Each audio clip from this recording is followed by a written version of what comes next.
일리트럴 사이언스의 신묘한 만남 본게임. 자, 오늘도 진지로 곧장 진격해보도록 하겠습니다. 안녕하세요. 저희는 본게임의 진입니다. 네, 반갑습니다. 자, 오늘의 주제 뭔지 바로바로 가도록 하겠습니다. 영상 먼저 확인하시죠. 전략적 목적에 따라 고공에서 폭발시켜 광대한 지역에 대한 초강력 EMP 공격까지 가할 수 있는 다기능화된 요렉 전투법입니다.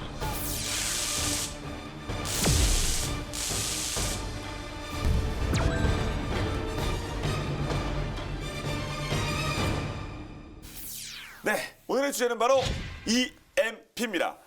본게임 정말 현실적으로 매우 위협이 되는 무기라고 하는데요. 미래전에서 가장 두려움으로 꼽고 있는 EMP. 이 녀석 두고 얘가 참 많은데 일단 이름 석자를 한번 따져봐가지고 EMP. 네. 뭡니까? 이게 뭐약자예요? 일렉트로 마그네틱 펄스라고 하는 거거든요. 일렉트로 마그네틱은 전자기, 아, 전자기 우리가 자주 얘기하는 전자기파 뭐 이런 거. 네. 전자기고 펄스는 이제 보통 맥박 같은 거 펄스라고 하잖아요. 그러니까 단순한 이제 전자기 파가 아니라 그 파를 강하게 팡 쏴주는 그런 뭐 전자기 충격 뭐 이런 식으로 해석하면 될 것 같아요. 알겠습니다. 네. 요즘 다행히 남북한의 긴장이 좀 완화가 되는 느낌이긴 합니다만 그래도 역시 또 지피지기 백승이라고 북한의 전력을 짚어봐야겠죠. 자, 본게임답게 본진부터 털어보겠습니다. 그러면 북한 얘기, 이 EMP 어느 정도까지 공격 단계 진입했다고 보면 될까요? 네, 작년 9월에 북한의 6차 핵실험 기억나시죠? 아, 네, 그렇죠. 네, 뭐 네. 다들 기억하실 텐데. 하도 많아서 막 그냥 사실 헷갈리죠. 뭐가 5차였고 장고, 뭐가 장고. 6차였고. 5차인지 6차인지. 네. 근데 이제 당시에 기상청에서 진도 5.7 규모의 인공지진이 발생했다. 그죠? 그렇게 발표를 했었는데 이게 이제 핵실험을 하면 이제 인공지진이 발생을 하죠. 이때 위치가 함경북도 길쭉은 풍계리. 그죠? 그리고 이제 핵실험장이 있는 곳이죠, 여기가. 그래서 이제 북한이 그 여러 가지로 봤을 때 수소폭탄 실험을 하지 않았겠느냐는 보도가 이어졌었는데요. 당시엔 이제 북한이 이 개발 중인 ICBM에다가 장착할 수 있는 그런 높은 단계의 수소폭탄을 만들었다 이렇게 주장을 했었죠. 네, 맞습니다. 하여튼 최대 관심사는 정말 북한이 실험한 게 수소폭탄이 맞느냐, 그렇죠. 그리고 성공했느냐였죠. 근데 아까 이제 진도 5.7 말씀하셨는데 외국에서는 6.3이라고 그랬고 네. 우리도 결국 기상청도 6.3으로 수정을 했어요. 그래서 결국 수소폭탄에 거의 성공한 걸로 평가들이 되는데 여기서 또 하나 사실은 우리가 강조하지 말아야 될 부분을 북한이 주장을 한 게 있습니다. 뭐냐 하면 아까 얘기했던 EMP, 핵폭발 시에 생기는 EMP를 활용한 EMP 이제 공격인데 우리나 외국의 많은 전문가들이 북한의 EMP 공격 가능성을 우려하긴 했지만 북한이 직접 나서서 EMP 공격을 하겠다, 뭐 어떻게 하고 공개적으로 얘기한 적이 없어요. 근데 6차 핵실험 이후 직후에 그걸 얘기하기 시작했다는 거죠. 이 표현을 네. 썼었죠, EMP라는 처음으로 EMP 관련 표현을 써서 어떻게 하겠다는 그런 의지를 밝히기 시작했습니다. 네. 전략적 목적에 따라 고공에서 폭발시켜 광대한 지역에 대한 초강력 EMP 공격까지 가할 수 있는 다기능화된 요렉 전투법입니다. 저 아까 영상에서 보신 그 수소폭탄 장구처럼 생긴 거 있잖아요. 그게 이제 수소폭탄형의 탄두인데 실제로 저게 이제 수소폭탄의 일반적인 형태하고 이제 가깝다고 이제 그러고요. 그리고 이 조선중앙 TV뿐 아니고 노동신문에서도 언급을 했습니다. 그 핵실험 당일에 김정은이 핵무기 연구소에서 수소폭탄 그 탄두를 둘러본 소식을 전하면서 역시 EMP 공격까지 할 수 있는 무기다 이렇게 이제 전했었고요. 그 다음 날에는 핵무기 EMP 이력이라는 제목으로 EMP 효과에 대한 상세한 보도를 하기도 했습니다. 이런 거를 봤을 때 북한이 물론 지금까지 보도나 이제 주장을 한 것들이 과장되거나 허구도 있었지만 김정은 시대 들어서 특징 중에 하나가 뭐냐면 북한이 발표한 부분이 상당 부분이 사실인 경우가 많다는 거예요. 네, 그래서 북한이 이렇게 EMP를 공개적으로 강조하고 나선 부분은 우리가 주목을 해봐야 됩니다. 네. 그러면 대륙간 탄도미사일 개발이 거의 뭐 막바지 단계에 왔다. 꽤 진전됐다. 그러면 EMP 탄도 역시 그 개발 단계가 거의 다 된 거 아닌가 하는 걱정이 들 정도인데 하여튼 뭐 잘 꽤 진전이 되고 있는 거 아닙니까? 그렇죠. 사실 뭐 미사일이야 이 따라오신 분들 보시면 뉴스들 네. 다들 어느 정도 가는지 아실 텐데요. 탄도미사일은 로켓입니다. 로켓이란 거는 안에 이제 연료하고 산소, 그러니까 산화제 이런 거 다 이제 가지고 대기권 밖으로 나갔다가 들어오는 이런 게 탄도미사일이고 로켓 전략은 똑같다고 보시면 되고 크루즈 미사일은 이제 제트 엔진이죠. 제트기하고 비슷한 식으로 이제 낮은 고도로 날아가다가 계속 이제 비행기처럼 순항을 하다가 목표물에 도달하는 그런 경우인데 탄도미사일이 문제죠. 지금 이 상황에서는 이런 주로 이제 탄도미사일 갖고 얘기를 하는 거지만 탄도미사일은 이제 비행거리가 뭐 1,000km 이하면은 단거리 탄도미사일, SRBM이라고 하고 비행거리가 1,000km에서 5,000km면 이제 중거리, 그래서 IRBM이라고 하고 바로 비행거리가 5,500km 이상이 되면 거의 ICBM, 대륙간 탄도미사일 이렇게 이제 되는 거고요. 북한이 지난 7월에 이제 화성 14형이라는 걸 2번을 또 발사했잖아요. 그게 이제 대표적인 ICBM인데 ICBM은 우리 뭐 아시다시피 우리 나로 쏠 때 그 1단 발사체 어려워가지고 이제 러시아 소유주 기술을 가져와가지고 이제 3번 만에 성공을 했잖아요. 이제 이런 기술을 보유를 하고 있어야 된다라는 부분이니까 굉장히 강한 엔진, 정밀한 기술을 갖고 있어야만 일단 가능한 것이고 그 다음에 대기권 재진입 기술이라고 있는데 요거는 사실 위성을 쏠 때는 필요가 없죠. 위성을 쏠 때는 필요가 없는데 미사일이라면 나갔다 들어와야 되잖아요. 그때 이제 대기권으로 탄두가 대진입이 되면서 타지 않는 기술이 굉장히 중요한 거죠. 그리고 2가지 상황이 있습니다. 대기권 이제 한 적당한 높이에 다시 이제 돌입할 경우에 각도가 너무 직각이 되면 타버리고요.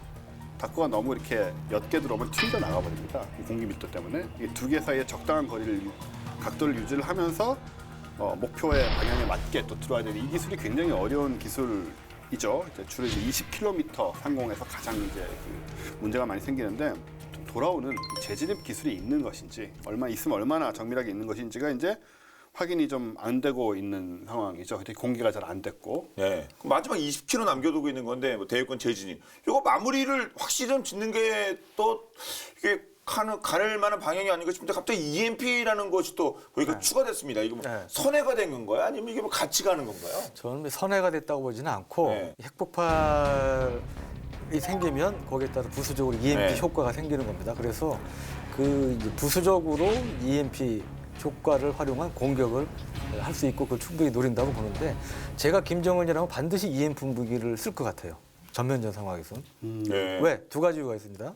하나는 지금 원쌤 얘기하셨지만 이제 대기권 재진입 능력이 아직 북한이 입증이 안 됐잖아요. 그리고 이제 대기권 재진입에서 이제 문제가 되는 건 20km 밑에 특히 그 지상 10km 밑에가 아주 공기 밀도가 높기 때문에 그때 굉장히 높은 마찰열이 발생하면서 그 거기에 대한 견뎌낼 수 있는 능력을 갖추는 게 쉽지가 않습니다. 근데 이 EMP 효과가 나타나는 게 보통 30km 이상이에요. 30에서 80km 사이, 그리고 뭐 높게는 한 100에서 400km 사이에서 핵폭발을 터뜨릴 경우 EMP 효과가 가장 크게 나타나죠. 그러니까 바꿔 얘기하면 굳이 30km 이상에 터뜨려도 되면 대기권 재진입 능력이 제대로 없어도 써먹을 수 있는 거잖아요. 첫 번째 이유. 2번째, 그렇게 수십 킬로, 100km에서 상공에서 핵 무기를 터뜨리면 방사능이라든지 폭풍이라든지 이런 우리가 일반적으로 우려하는 그다음에 비판받는 핵무기 폭발 효과, 부작용이 적습니다. 그러니까 수십 킬로 상공에서 핵무기를 터뜨려도 북한이 핵무기를 썼다는 비난을 적게 받을 수 있는 거죠. 왜? 지상의 방사능 피해나 이런 게 별로 없으니까. 그러니까 2가지 면에서 김정은 입장에서는 EMP 무기에 집착할 수밖에 없다.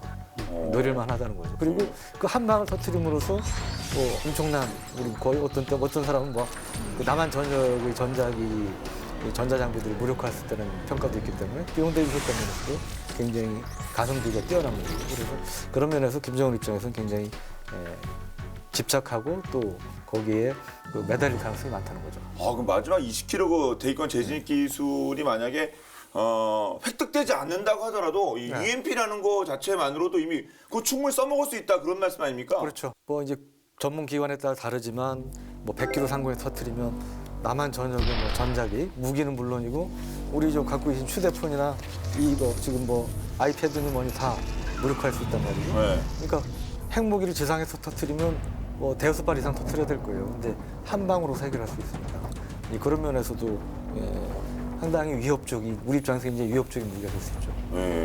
우리 뭐 그런 생각할 수 있잖아요. 무슨 정전 그냥 오면 가지고 뭐 그냥 뭐 전개 안 되고 그럼 좀 있으면 괜찮겠지 뭐 이런 생각을 할 수가 있는데 사실은 이 대규모 정전 사태는 현대에서는 그냥 무정부 상태를 끌고 오는 거죠. 정부가 사실 기능을 못하는 정부 그런 시스템을 파괴하는 사회 시스템을. 현대에서는 전자기 시스템이 파괴되면 사회 시스템이 붕괴된다고 보시면 되고 뭐 단지 핸드폰 안 터지고 뭐 전화 안 되고 인터넷 안 된다 이런 수준이 아니라 그래서 굉장히 생각보다 심각한 문제고요. EMP 공격을 설명을 좀 드리면 회로가 타버린다라고 생각하시면 돼요.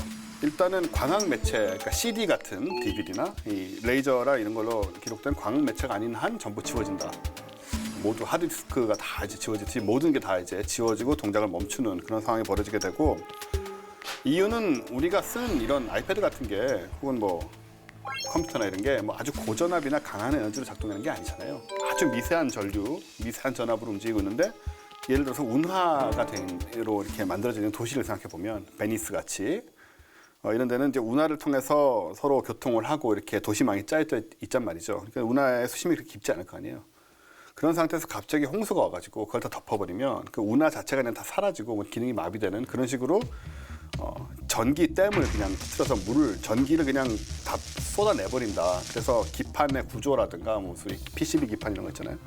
그런 거 이제 다 망가뜨려 버린다라고 보시면 되는 거고 예를 들어서 또 문제가 되는 게 뭐 원자력 발전소 이런 제어 시스템 이런 다 고장이 나니까 그런 식의 상황이 벌어졌을 때 이제 대처할 너무나 많은 상황에 대처해야 되는데 이제 그걸 할 수 없는 상태에 놓이게 되고요.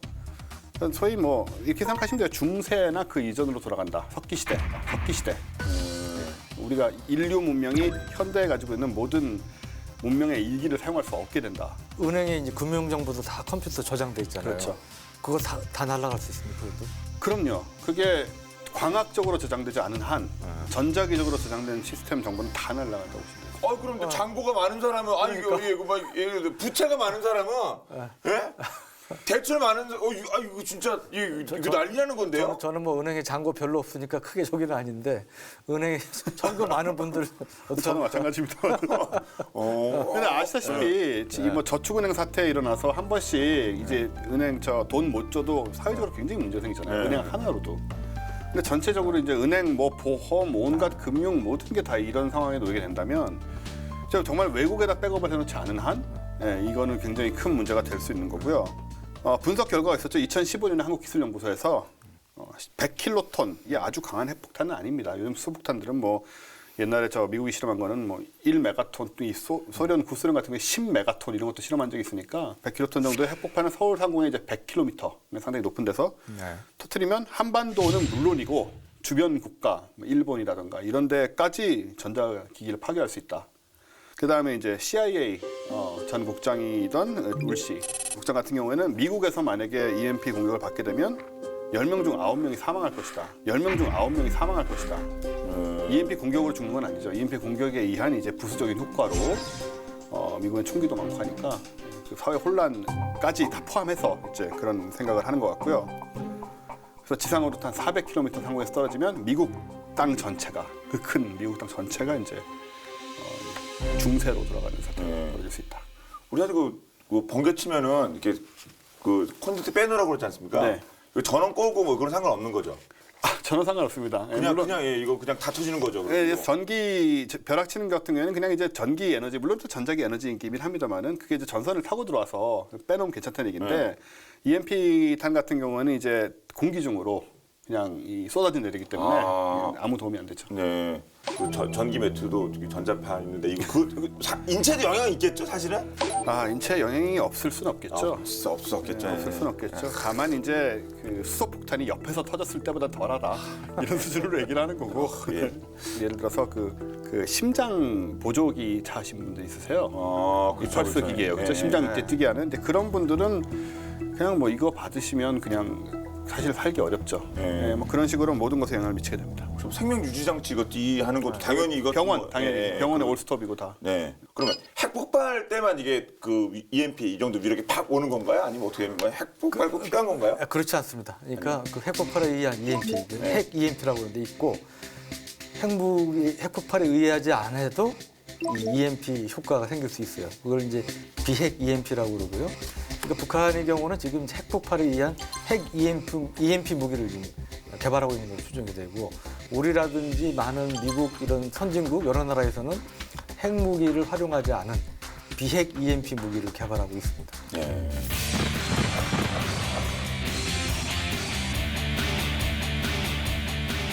앞서서 뭐 공기를 통해서 그런 말씀하셨는데 좀 더 구체적으로 EMP가 솔직히 저기 100km 되지도 않을 것 같은데 거기서 폭발하는 게 어떻게 영향을 미치길래 이렇게 뭐 전자 이런 뭐 제품들에 날아가는지 그 좀 과정을 좀 더 설명해 주신다면요. 네. 우리가 전자기파, 그러니까 일렉트로마그네틱 웨이브라고 얘기하는 건데 그 일렉트로마그네틱이 들어있잖아요. 전자기파라는 거는 우리가 보고 있는 이 빛도 다 전자기파입니다. 지금 빨주노 초파란 이 빛도 다 전자기파인데 굉장히 좁은 영역이고 요게 이제 아주 좁은 영역이 이제 붉은색부터 빨간색부터 보라색까지 빨주, 노초, 파남보 요게 이제 굉장히 좁은 영역에 위치한 우리가 볼 수 있는 그리고 보라색 밖으로 뭐가 있냐면 자외선이 있어요. 그죠. 반대는 적외선. 그거 아닙니까? 그죠. 이 이름이야 뭐 뻔한 거고. 예. 그죠? 적외선. 이게 이제 과시광선형인 거죠. 요게 가시광선이에요. 그렇죠. 아, 가시광선 맞다. 가시광선. 네. 가시광선은 교과서에 나오는 뾰족한 광선이라고 생각하는 분들이 있는데 그게 아니고 예, 볼 수 있는 거죠. 아이, 그거 그래요, 그거. 제가 초등학교 때 아, 지금 가시광선 뾰족한 광선이 그냥 너무하시다 진짜. 예. 일로 갈수록 자외선 쪽으로 갈수록 에너지가 세집니다. 강하다. 사정은 이제 여기서는 이렇게 했죠. 이렇게 하면 이제 이렇게 되죠. 굉장히 이제 조밀한 파동이 되고요. 적외선 쪽으로 갈수록 에너지가 약해져요. 그래서 이쪽에서는 이제 파장이 길어지고 점점 갈수록 이게 나중에 가면 몇 미터씩 되죠, 막 파장이. 이쪽에 뭐가 있냐면 우리가 알고 있는 전파가 있습니다. 전파란 거는 핸드폰 전파. 우리가 전자기파라고 얘기하는 사실 몸에 굉장히 안 좋다고 걱정하지만 그런 것들은 굉장히 약한 전자기파라서 그냥 우리가 쓰는 거죠. 뭐 라디오라든가 라디오 뭐 그런 쪽이 이제 다 이쪽에 모여 있고요. TV 이쪽으로 가면 이제 자외선 넘어가면 X선, 감마선 이런 게 있는데 피폭 뭐 이런 느낌. 그렇죠. 뭔지 아시겠죠? 요거는 에너지가 강하기 때문에 주파수가 굉장히 이게 빠르고 에너지가 강하기 때문에 세포 같은 걸 파괴하는 그런 일단 굉장히 유해한 광선이라 보시면 되는데 이 감마선의 얘가 입자 공기 중에 있는 입자를 때립니다. 대기권 안에. 그러니까 산소라든가 질소 같은 게 많이 있죠. 공기 중에. 예. 산소, 질소가 사실 공기의 대부분을 차지하고 있죠. 대기에. 이 분자들을 때려가지고 원자들을 때려가지고 이 원자들에서 전자를 튕겨내버려요. 대기 중에 질소와 산소가 엄청나게 많기 때문에 이게 한꺼번에 밀어내는 전자의 양이 엄청난 거죠. 그 전자의 폭풍 같은 비가 지상에 쏟아진다라고 생각하시면 돼요. 근데 이게 전자잖아요. 그러니까는 이게 폭풍같이 쏟아지면 그게 아주 강력한 전자기 펄스가 되겠죠. 그러니까 전자를 쏟아붓는다고 생각하시면 됩니다. 즉 핵폭발이 일어난다. 감마선이 나온다. 감마선이 수소, 질소 등의 원자를 때린다. 여기서 전자를 벗겨내서 땅에다 쏟아붓는다. 그러니까 이게 이렇게 생각하시면 돼요. 가는 비가 떨어지는 게 아니고 거의 우박이 떨어진다. 장대비가. 장대비 우박이 떨어져서 박살을 냈다. 네, 그렇게 장대비. 이해를 하면 되겠다. 그렇습니다. 그래도 전자제품은 전자 비가 막 오니까 네. 이게 그냥 고장 난다. 고장 나는 거죠. 엄청나게 많은 전자들이 공기 중으로 이제 쏟아져 내리겠죠. 그래가지고 창문으로 뭐 무슨 피할 수 없다. 뭐 틈이 있는 곳으로 전자가 통과할 수 있는 곳은 다 들어올 수 있다. 그러니까 전자는 아주 작은 입자이기 때문에 굉장히 웬만한 곳은 그냥 다 통과한다고 보시면 돼요. 이제 특별히 뭐 도체로 만들어서 어떤 그 절연을 시켜놓지 않는 한 다 통과를 한다고 보시면 되기 때문에 피할 수가 없는 상태가 되는 거죠. 그러니까 특별한 차폐 방호 시설이 아니면 그렇습니다. 일반 건물에서는 거의 불가능하다고 네, 불가능하죠. 봐야 되는 거죠. 네. 그 가시광선 같은 곳이 이렇게 막 이게 비로 막 내려오면 안막 침대잖아요. 커튼 잘 침대는데 이게 이 감마선 쪽에 내려오는 거는 그 정도 갖고 어림도 없는. 사실 감마선이 내려오면 뭐 우리는 그냥 다 죽는 거고요. 감마선의 이건 전파가 그렇죠. 진짜. 이거는 감마선이 만들어낸 전자파라고 생각하시면 돼요. 그 무기화된 얘기를 좀 해볼까요? 무기화된 EMP 어떤 것들이 있습니다. 네, 이제 아까 핵 EMP와 비핵 EMP가 있다고 그렇죠. 그랬는데 두 가지가 있다고. 비핵 EMP 무기를 개발하고 있는 선진국이 이제 미국, 독일, 뭐 러시아 대표적인데 우선 미국을 한번 보죠. 미국에서 개발 중인 챔프라는 무기가 있습니다. 챔프. 이름 좋죠. 챔피언의 이게 그 챔프인데요. 이거 무인기 아니에요? 순항 미사일. 그러니까 크루즈 미사일처럼 생겼죠. 크루즈 미사일. 크루즈 미사일에 탑재하는 그러한 이제 형태인데 이게 그 보잉사에서 개발하고 있는 겁니다. 근데 여기 이제 그 미사일의 탄두 부분 앞부분에 이제 전자기파 EMP 발생 장치를 장착을 할 수가 있는 형태고요. 근데 이게 이제 가격이 미국 달러로 한 2,400만 달러. 그러니까 우리 돈으로 요즘 환율 적용하면 260억 정도 되나요? 그 정도. 일반적인 크루즈 미사일이 보통 이제 토마호크 미사일이 한 100만 달러 얘기하는데 그보다는 좀 굉장히 비싼 거죠. 아까 크루즈 미사일하고 닮았다고 하면 실제로 ALCM이라는 공중발사 크루즈 미사일에 장착을 해서 활용을 할 계획인데 2020년, 그러니까 2년 좀 뒤까지 이거를 개발을 완료해서 실전 배치할 계획이라고 합니다. 근데 이제 ALCM 공중발사 크루즈 미사일에서 발사될 경우 보통 그 발사하는 발사대 플랫폼은 B-52 폭격기가 주로 활용되는데요. 우리나라도 여러 번 왔었죠. 북한에 대한 무력 시위를 위해서 왔었는데 그때 이제 미사일 사정거리는 700마일, 그러니까 한 1,100km 정도 되는 사거리를 갖고 있고 이 크루즈 미사일이기 때문에 지상 낮게는 한 30m, 보통 한 60m 정도 초저공으로 비행을 해서 적 목표물, 주로 뭐 방공망이라든지 이런 전자기기를 쓰는, 그다음에 이제 G통신망, 요즘 G통신망이 또 다 첨단 컴퓨터 전자기기 쓰지 않습니까? 그런 것들을 무력화하는데 이제 활용을 할 수가 있고요.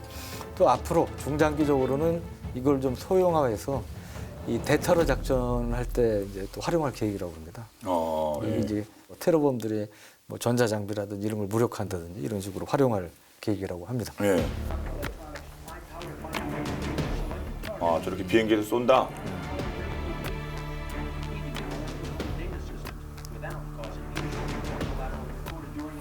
쟤는 이렇게 쏘면서 지나가는 방식이군요. 네. 그러니까 전자기파를 쏘면서 네네. 지나가는. 네.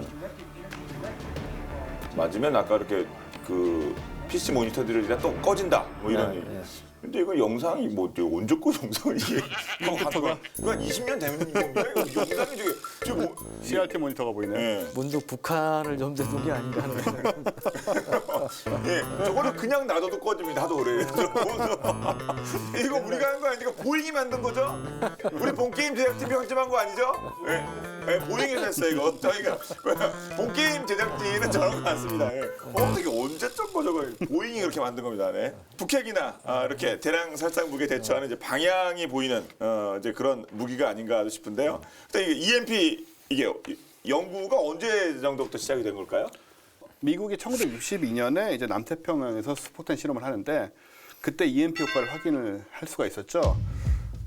미국의 하와이 서남 쪽에 이제 존스턴 섬이라고 있는데 거기서 로켓 핵탄두를 싣고 이제 400km 상공에서 터뜨렸어요. 그러니까 400km 상공이라는 거는 이제 위성 저궤도 이상의 높이니까 꽤 높은 곳이죠. 일반적으로 폭탄을 터뜨릴 위치는 아니죠. 근데 여기서 어떤 현상이 발생했느냐 하면 핵심 실험장에서 800km로 떨어진 곳의 관측, 이제 전자장비죠. 관측 장비가 파손이 되고 이거는 뭐 핵폭풍하고는 전혀 상관없이, 그리고 존스턴 섬에서 1500km 떨어진 하와이, 여기에 이제 가로등이 전기적으로 물론 켜지는 가로등이 깨지고 통신망이 두절되고, 그 다음에 존스턴 섬 인근의 저궤도를 돌던 인공위성이 작동 불능 상태까지 빠지는 등 이 전자기적인 영향을 경험을 하게 된 겁니다. 핵폭발 때 이 엄청난 전자기파가 발생한다는 걸 그때 발견을 하게 된 거죠. 그래서 이 폭풍과 열뿐만 아니고 전자기파도 나오고, 그래서 이런 식으로도 활용할 수 있겠다고 아마 미군이 이때 생각을 했을 것이고, 그 다음에 이걸 이제 본격적으로 무기화하는 연구를 해온 겁니다. 몰랐는데 이거 핵 폭탄 뭐 이런 거 실험하다가 이걸 발견해낸 거군요. 그렇죠. 문제가 생겨서. 네. 그럼 이 EMP 탄 그거는 어떻게 돼 있어? 화약 들어가 있습니까? EMP 탄 안에도 어떻게? 기본적으로 이제 세 가지입니다. 일단 전기가 있어야 되죠. 전자기파를 만들어내려면. 코일도 이렇게 있겠네. 예, 뭐 그런 유 것들이 일단 배터리가 배터리. 강력한 배터리가 배터리가 있어야 되겠군요. 예. 강력한 배터리가 있어야 되고, 이 자장 압축 발색이라는 게 있는데 내부에 폭약이 폭발을 하면서 코일이 있습니다 안에. 근데 코일에서 자장을 생성시킵니다. 그 힘으로. 그럼 여기서 이제 강력한 전자기 일종의 그 에너지가 생겨나죠. 그걸 다시 압축을 시켜가지고 아주 출력이 높은 그 일렉트로마그네틱 펄스로 만드는 그런 장비가 들어있습니다. 그걸 요 끝에 안테나로 아까 그 쏘고 다니는 거 보셨잖아요. 그런 식으로 이제 뿜으면서 전자기파를 목표하는 방향으로 뿜는 이런 시스템으로 돼 있는데 요 같은 경우에는 전력 시설, 통신 시설, 지하 벙커 시설 이런 식으로 좀 작은 목표물을 특정해가지고 가서 공격하는 그런 시스템인 거죠. 뭐 이런 것도 아까 그 영상에 나온 것처럼 쭉 이렇게 투하돼서 쭉 날아가다가 목표물 있으면 이쪽에서 파괴해서 뿅 안테나를 쏘고 이게 그런 다음에 이제 임무를 뭐, 마치는 거군요. 예, 터져버리는 거라. 그럼 미국에 뭐 챔프가 있으면 네. 러시아도 당연히 있겠죠? 그렇죠. 네. 뭐 냉전 시절에 미국하고 소련은 뭐 말도 안 되는 거 가지고 경쟁도 했으니까 당연히 EMP 무기 가지고는 경쟁을 했죠. 네. 소련도 당연히 그 관련된 이제 첩보를 입수한 다음에 열심히 이제 개발을 해서 핵폭발 없이도 EMP 효과를 거둘 수 있는 그러한 이제 비핵 EMP탄을 만들었다고 하고요. 근데 여기서 아까 그 울시 전 미 CIA 국장이 북한의 EMP 무기 개발을 얘기를 하면서 러시아로부터 기술을 받아서 개발했다는 얘기를 했어요. 소련에서 이미 개발된 이러한 비핵 EMP 무기를 북한이 받아들여서 핵무기뿐 아니고 비핵 EMP 무기도 같이 개발하고 있을 가능성도 제기가 되고 있습니다. 예. 그 영화 이 강철비 보면은 이제 미국에서 발사한 핵미사일을 북한이 핵미사일 발사 폭파시켜가지고 이걸 또 카운터 쳐가지고 무력화시키고 그러는데 그러면 챔프 같은 미사일이 있으면 이거 북한의 미사일 핵미사일도 네. 이거 어떻게 좀 무력화라든가 이렇게 카운터 칠 수 있는 거 아닙니까? 할 수 있죠. 기본적으로 이제 두 가지죠. 하나는 지상에 있는 미사일 그 제어 시스템, 그 관제 센터랄까 이런 것들을 공격하는 방식이 하나 있고, 그 다음에는 미사일 자체에도 전자 회로가 잔뜩 들어있으니까 이제 이쪽을 또 망가뜨릴 수도 있고. 일단 아프가니스탄하고 이라크전에서 공주전을 이끈 그 공군 퇴역 중장인 데이비드 탭툴라라는 사람이 이런 말을 했습니다. 미사일 지휘 통제센터는 어쨌든 EMP 공격에 취약한 전자기기로 가득 차 있다. 그래서 북한 미사일 발사되어 있는 탄도미사일 같은 경우도 이 챔프라든가 이런 기술을 가지고 충분히 무력화시킬 수가 있고, 심지어는 글쎄 잘 모르겠지만은 뭐 발사 후에도 어쩌면 미사일에 영향을 줄 수 있지 않을까. 어쨌든 현대 모든 대부분의 저 비싼 물건들은 다 전자장비로 돼 있기 때문에 역시 가능하다 그렇게 생각이 돼요. 저도 이렇게 혼자 상상하죠. 방해 전파 같은 거 쏘면 이거 엉뚱한 데 날아가지 않나 이런 뭐 자기네 집으로 가거나 뭐 이런 생각도 해봤는데 EMP도 그런 역할을 할 수도 있을 것 같은 생각이 드네요. 지금은 이제 대화와 협력 무드로 가고 있지만 한때 막 작년에 막 북한 핵미사일이 고조됐을 때 코피 작전 얘기 나왔잖아요. 코피. 코피요? 김정은이 코피를 터뜨려서 핵 개발 의지를 꺾겠다. 그때 이제 그 개념 중에 그 방안 중에 하나가 뭐였냐면 북한이 뭐 미사일을 쏠라고 그럴 때 ICBM 같은 거 쏠라고 그럴 때 비핵 EMP 무기가 장착된 미사일을 북한 그 미사일을 향해 쏴가지고 북한 미사일을 무력화하는 미사일 쏘지 못하게 하는 그런 얘기도 나왔었습니다. 꽤 근거가 있는 얘기겠네요. 가능성 있는 얘기예요. 예, 누가 뭐 다치거나 이런 아까 것도 아니고. 뭐 챔프 같은 걸 써서 그렇게 예. 사실은 할 수도 있는 거죠. 그쵸. 뭐 이거 예. 영상 보더라도 뭐 와서 걔네 어떤 뭐 지휘 관제 뭐 통제 이런 데 때려가지고 뭐 폭발해가지고 뭐 이런 거면 좀 이렇게 효과가 다른데 이게 딱 그렇게 필요한 것만 그러니까 북한 타겟팅이 입장에서도 되면. 뭐 직접 때려 부셔가지고 사람이 죽거나 다치고 뭐 이러면은 네. 북한에서도 뭐 보복을 안 할 수가 없을 텐데 이거는 그런 인명 피해 없이 그냥 장비만 무력화한다면 북한 입장에서도 뭐 대놓고 보복하기 어려울 수 있잖아요. 그러니까 네. 그런 그 블러디 노즈로 코피 작전 그 방안 중에 하나로 그런 얘기가 났죠. 그 이름도 참 아주 묘했네. 코피 작전이라서 영어 같기도 하고 하여튼 네. 실제로 그러면 이게 사용된 적이 있습니까? EMP 탄이? 네, 이제 공식적으로 미군이 확인해주지는 않았지만 여러 언론 보도라든지 이런 정황들이 나온 게 이라크전에 이제 미군이 쓴 것 같다는 거예요. 이라크전 개전 초기에 2003년에 이제 여러 가지 신무기들을 많이 씁니다. 그때 뭐 합동 직격탄 외에 그 WCMD라고 이 바람이 부는 걸 맞춰가지고 위치를 정확히 조정해서 이제 정확도를 높인 이런 그 바람 수정 확산탄이라는 것도 있고 그런데 그 중에 하나가 이밤 그래서 EMP 폭탄을 썼는데 그 대상이 이제 그 이라크 바그다드의 이제 방송국이라든지 그다음에 통신 관련해서 중개소 같은 거 있지 않습니까? 이제 그런 쪽을 그런 목표물을 향해서 이걸 써서 EMP 폭탄을 써서 그때 이제 이라크의 방송이라든지 이런 거를 무력했다. 이제 그런 이제 얘기도 나오고 그랬는데 실제로 그런 방송국 외에 그 이라크의 이제 G 통제 시설에도 썼을 가능성이 있어요. 이 G 통제 시설은 게 기본적으로 가장 우수한 성능의 컴퓨터라든지 그다음에 그 실시간으로 데이터를 주고받아야 되니까 이러한 이제 데이터를 처리할 수 있는 통신 장비 이런 것들을 갖추고 있기 때문에 바꿔 얘기하면 그만큼 이 전자기파 공격이 취약한 거죠. EMP 공격이 취약하기 때문에 이제 그런 식으로 이라크전에 또 사용됐을 가능성이 있다고 봅니다. 네.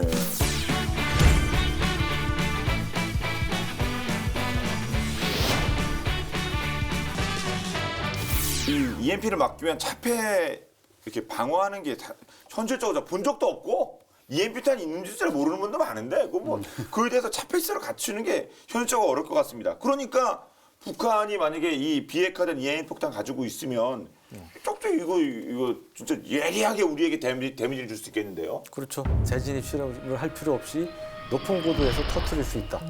두 번째, 이 일반적인 핵무기 사용에 따른 아주 비인도적인, 비인간적인 피해, 방사능 피해라든지 뭐 폭풍과 열에 의한 피해라든지 이런 거를 최소화하면서 효과는 핵무기 몇 발을 떨어뜨린 것과 한 발만 가지고 효과를 거둘 수 있기 때문에 충분히 뭐 가성비 자꾸 얘기하는데 가성비가 말할 수 없이 뛰어난 거죠. 김정은 입장에서 보면. 네, 미국이 할 수 있는 거죠. 컴퓨터로 그 김정 컴퓨터 터뜨리려고 하는 그거랑 똑같은 거 아닙니까? 그 이상이죠, 사실은. 네. 있어요. 그래서 어떻게 되는 겁니까? 그래서 지금 있습니까? 없습니까? 핵 실험에 성공했기 때문에 당연히 핵 EMP 능력을 갖고 있는 걸로 봐야 되고요. 네. 이거는 뭐 재진입 시험을 할 필요도 없기 때문에. 예.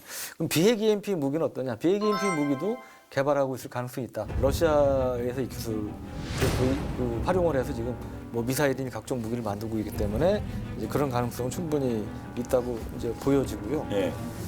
그러면 우리나라는 그래 우리나라도 있어야겠는데 우리나라 이거 자주 국방하려면? 북한이 저러는데 우리는 손 놓고 있을 수 없잖아요. 네. 근데 우리는 핵 개발할 수 없으니까 핵 EMP는 개발할 수가 없고. 필요도 없어요. 제가 말씀 들어보니까 비핵이 딱 맞네. EMP로 이제 개발해야 되는데 아까 원쌤도 말씀하셨지만 이제 그런 원리로 비핵 EMP 무기가 작동을 하는데 이게 아무래도 핵에 비해서는 약할 수밖에 없어요. 그렇죠.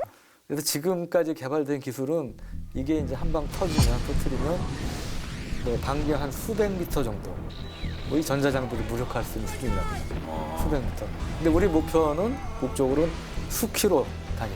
10km까지는 안 되고 뭐 한 2km에서 한 5km 정도 반경 그런 범위 내의 전자장비를 무력화할 수 있는 그런 거를 목표로 해서 지금 개발을 하고 있습니다. 예.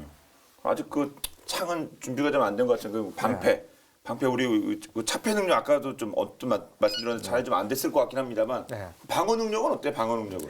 지금 우리가 사실은 몇 년 전부터 굉장히 많은 돈을 들여서 지금 만들고 있는 게 EMP 차폐 시설이에요. 이미 만들고 있어요? 예, 만들고 있습니다. 근데 이게 제대로 하려면 몇십억 들어요. 어느 정도의 시설당 빌딩 하나에. 빌딩당? 빌딩 하나 전체를 못 하고 보통 이제 지하에 만듭니다. 지하에 뭐 지휘시설이나 이런 거 할 때 이제 벙커 만들 때 그 안에 이제 차폐 장비를 집어넣는 건데 보통 이제 몇십억 들어요. 그러다 보니까 다 못 하고 군에서도 이제 국방부라든지 합참 지휘통제실 뭐 계룡대 육해공본부 뭐 이런 중요한 핵심 시설만 이 차폐 시설을 이미 했거나 지금 이제 공사를 하고 있고 뭐 당연히 청와대나 이런 데도 해야죠. 청와대 무슨 벙커도 있고 그렇잖아요. 이렇게 문재인 대통령이 가시는데. 그것도 안 돼 있었어요. 안 돼 있다가 얼마 전에 이제 차폐 시설을 했습니다. 그렇군요. 근데 이게 참 누구도 이제 검증하기 힘든 게 이 차폐 시설을 만들어 놨는데 이 제대로 작동하는지 확인할 방법이 현실적으로 어렵잖아요. 실험 한번 해봅시다. 예. 그 제대로 하려면 핵폭탄을 터뜨려야 되는데 현실적으로 그걸 터뜨릴 수가 없잖아요. 그러니까 이것도 참 딜레마인데 그래서 이제 만드는 게 보통 미국에서 핵실험을 한 데이터들이 있을 거 아닙니까? 그러면 그거는 사실 무방국에서 잘 안 알려주는데 좀 오픈된 거 그런 데이터를 활용해서 이 정도 차폐 시설을 하면 좀 뭐 여러 가지 방사선 같은 걸 차단할 수 있겠구나 해서 만드는 게 이제 사실 차폐 시설입니다. 그렇게 또 실사하게 훈련할 수 없지 않습니까? 그렇죠. 거기다가 진짜 만약에 차폐가 좀 덜 돼가지고 있는 뭐 진짜 기판 다 타버리면 그걸 누가 AS를 하겠습니까? 이 전자기파는 금속성의 도체들, 그러니까 전기가 잘 흐르는 이런 도체들을 통과하지를 못해요, 잘. 그러니까 요거를 활용한 게 뭐냐면은 패러데이 세장이란 건데, 이 패러데이, 마이클 패러데이가 이제 1800년대 19세기 중반에 찾아낸 원리죠. 그래서 이런 물건 같은 거를 금속성의 물체로 이렇게 아예 방을 만들거나 아니면은 그물처럼 이렇게 엮어가지고 이렇게 쌓아놓으면은 이 전자기파가 들어오다가 이제 여기 안으로 들어가지 못하고 밖으로 흩어져서 나가버리거든요. 약간은 피레침하고 비슷한 느낌이라고 생각하시면 되는데, 그래서 이제 요걸 잘 쌓아놓으면은 EMP로부터 보호를 할 수가 있죠. 물건과 이 망이 닿지만 않으면 전달이 안 된다, 에너지가. 이런 원리를 가지고 지금 자폐를 하려는 거죠. 방금 말씀하신 패러데이의 세장, 마이클 패러데이, 네. 마이클 패러데이에 관련된 저희가 흥미로운 이야기는 이번 주 본방 야에서 준비했습니다. 어떤 내용인지 함께 보겠습니다.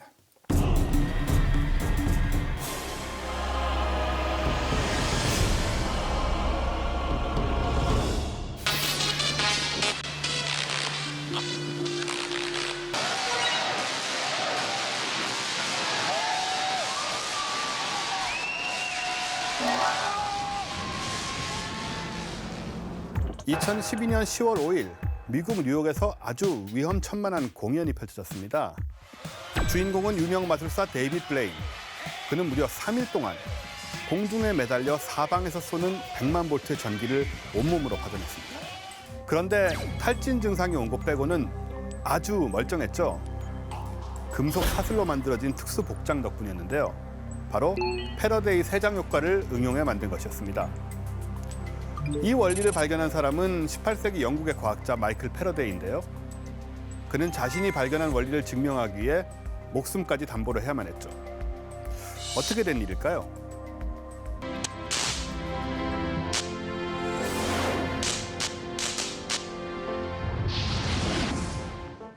(1836년) 어느 날이었습니다.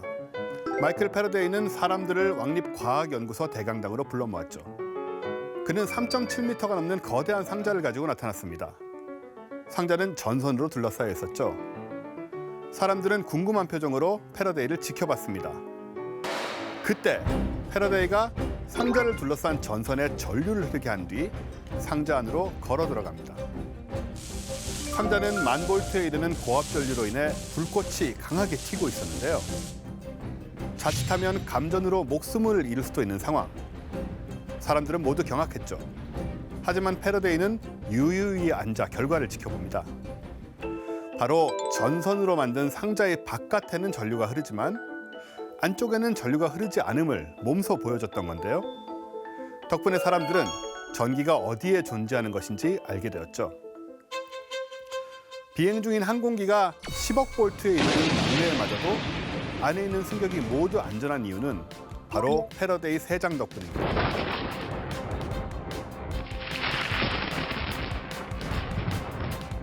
우리가 전자레인지로부터 전자파에 노출되지 않는 이유 역시 마찬가지죠. 그런데 패러데이는 왜 굳이 사람들 앞에서 목숨을 담보로 직접 시연까지 했던 걸까요? 다름 아닌 수학을 전혀 할 수 없었기 때문입니다. 자신이 발견한 과학적 현상을 수학 공식으로 증명할 수 없으니 말이나 그림 아니면 실험으로 직접 보여줄 수밖에 없었던 거죠. 사실 그는 초등학교도 졸업하지 못했던 겁니다. 마이클 패러데이는 1791년 영국 런던 빈민가에서 태어납니다.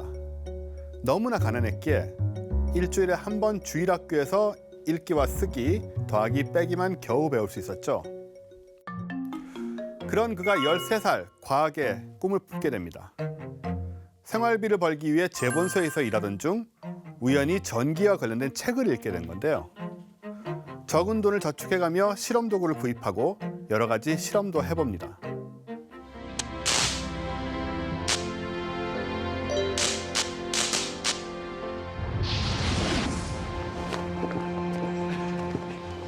그러다가 꿈만 같은 기회가 찾아옵니다.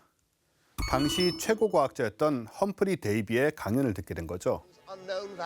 패러데이는 험프리 데이비의 입에서 나오는 말을 모두 기록했고 사파까지 그려넣어 386페이지에 이르는 책을 만듭니다. 그리고는 데이비에게 이 책과 함께 간절함이 깃든 편지를 써서 보내죠. 어떤 일이라도 좋으니 당신 밑에서 일하고 싶다고 말입니다. Thank you, Professor Davy. Welcome, Faraday. Oh no, thank you, and thank you, Sir Humphrey. Just stick to your job and do as you're told, and you'll be fine, Faraday. 이에 감동한 데이비는 패러데이를 조수로 채용하죠. 패러데이는 실험실에 병 닦는 일부터 시작해서 데이비의 연구를 성실히 도왔습니다.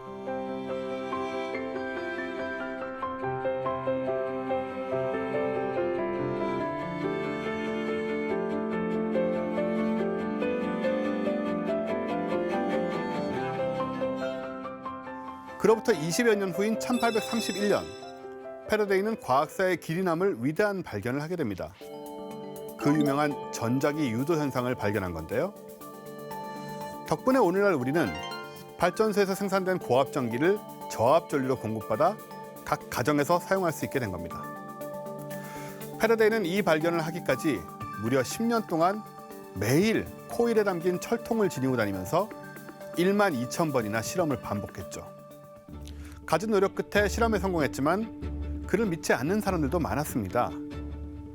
수학적으로 증명할 수 없었기 때문인데요. 패러데이는 1만 6천 개의 실험 보고서를 남겼지만 거기엔 단 한 개의 공식도 등장하지 않죠. 훗날 패러데이의 이론을 공식화해준 사람은 맥스웰이라는 젊은 수학 천재였습니다. 두 사람은 40년의 나이 차를 뛰어넘어 평생 우정을 나눴죠. 패러데이는 그야말로 가방끈이 짧아서 동시대 과학자들에게 무시를 당해야만 했습니다. 빅토리아 시대 영국은 우리나라 조선시대처럼 신문제가 뚜렷한 사회였는데요. 귀족이나 자본가가 대부분의 고등교육과 과학 연구를 독점했죠. 그럼에도 패러데이는 결코 주눅들지 않았습니다. 오히려 남들보다 2배, 3배 실험에 몰두하며 많은 업적을 쌓았죠. 화학 분야에서도 연소를 최초로 액화시켰고 벤젠 화합물도 발견합니다. 게다가 뛰어난 성품까지 겸비했죠. 명예를 드높일 수 있는 수많은 제의를 거부한 대신에 가난한 아이들이 과학과 친해지고 새로운 꿈을 꿀 수 있도록 19년간 크리스마스 때마다 과학 강연으로 자신의 재능을 기부했습니다. 아인슈타인의 연구실에는 세 과학자의 초상화가 걸려 있었는데요. 뉴턴과 맥스웰, 그리고 패러데이였습니다. 아인슈타인이 존경했던 건 패러데이가 전기기하학에서 남긴 업적뿐만이 아니라 그가 가슴속에 품었던 빛, 과학에 대한 강한 열정과 따뜻한 성품이 아니었을까요?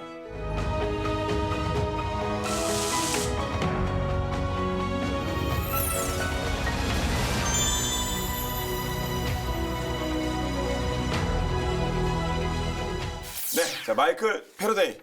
과학계의 끝판왕입니다. 간절하면 이루어진다라는 걸 잘 보여주는 분인데, 이거 사진 보니까 이거 얼굴도 아주 그냥 엄청 잘생겼네 이분은. 네, 그게 뭐 과학계에서 여러 가지로 귀감이 되는 분인데요. 이분은 이제 나는 실험 빼면 아무것도 아니다 이런 말씀을 또 남겼죠. 실험 과학자로서 굉장히 유명한 사람이고 40 넘어서야 성과를 내고 사실 공부도 많이 한 사람은 아니고 하여튼 끝없는 노력으로 업적을 이뤄냈다. 집중력과 노력으로. 대기만성형이군요. 그렇습니다.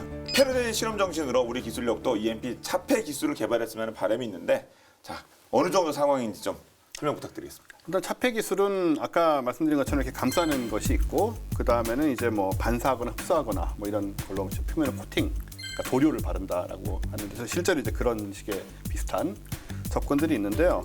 우리나라 지금 한국과학기술연구원에 물질구조제어연구센터가 있어요. 여기서 이제 미국 드렉셀 대학하고 같이 연구를 하면서 만든 물질이 있습니다. 신물질이죠. 물질의 이름은 맥슨인데요. 2차원 전이 금속 탄화물이에요. 고분자 물질인데 티타늄하고 탄소 원자를 이제 섞어서 만든 이제 물질이죠.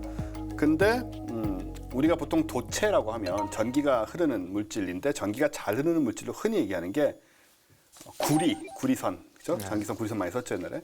그다음 이런 거잖아요. 근데 그런 거보다 훨씬 더 전기가 잘 흐르는. 전기 전도성이 높다는 말은 아까 패러데이 세장을 만들든 뭘 하든 간에 굉장히 강력한 적은 양으로 강력한 효과를 낼 수 있다는 뜻이잖아요, 그렇죠? 그렇기 때문에 이제 차폐 효과가 커지고 그래서 이걸 가지고 우리가 좀 잘 활용할 수 있지 않을까 이런 연구를 하고 있는 거고요. 그 다음엔 EMP 차단 필터라는 걸 또 만든 데도 있어요.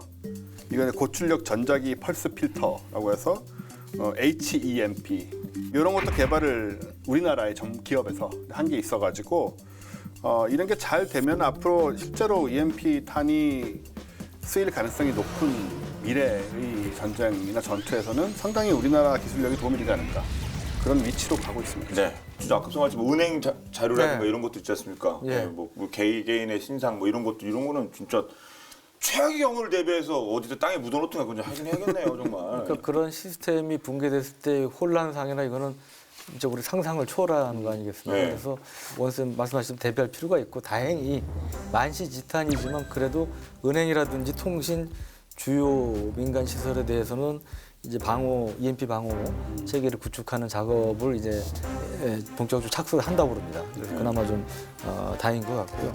하지만 이제 무엇보다 중요한 거는 기본적으로 이게 많은 돈이 드는 차폐 시설은 많은 돈이 드는 일이고 그렇기 때문에 모든 시설을 다 막을 수가 없어요. 그런 차폐 설치를 할 수가 없기 때문에 기본적으로 피해를 입었을 때 얼마만큼 빨리 복구를 하느냐 이러한 이제 신속한 복구 태세 이런 시스템에 대한 그 연구, 준비 그리고 훈련 이런 것들이 중요하지 않나 싶습니다. 네. 그럼 아인슈타인이 뭐 3차 세계대전은 뭐 뭘 갖고 싸울지 모르겠지만 아무튼 4차 세계대전 때는 막대기에 돌 갖고 싸워야 될 수 있고 아무것도 없다는 얘기예요. 매드맥스만 더한 거 아니에요? 그렇죠. 상상도 하기 싫은 상황입니다. 자, 그러면서 오늘 EMP에 대한 이야기가 뜻깊지 않았나라는 생각이 드는데요. 다음 주 더욱더 새롭고 흥미로운 주제로 뵈었습니다. 여기서 인사드리겠습니다. 네, 오늘도 저희는 본게임의 MSG였습니다. 고맙습니다. 네. 그렇습니다. 진짜 그 서버 날아가면 암호화폐 그것도 난리가 나는데 서버 날아가면 국민은행 서버 날아가면 어떡하는 거예요, 지금 진짜? 국민은행에 계좌 있으시고요. 예. 그러니까 이거 백업을 진짜 광학으로 해두던가 아니면 외국에 서로 지역적으로 완전히 다른 곳에 교차 백업을 클라우드에 해두던가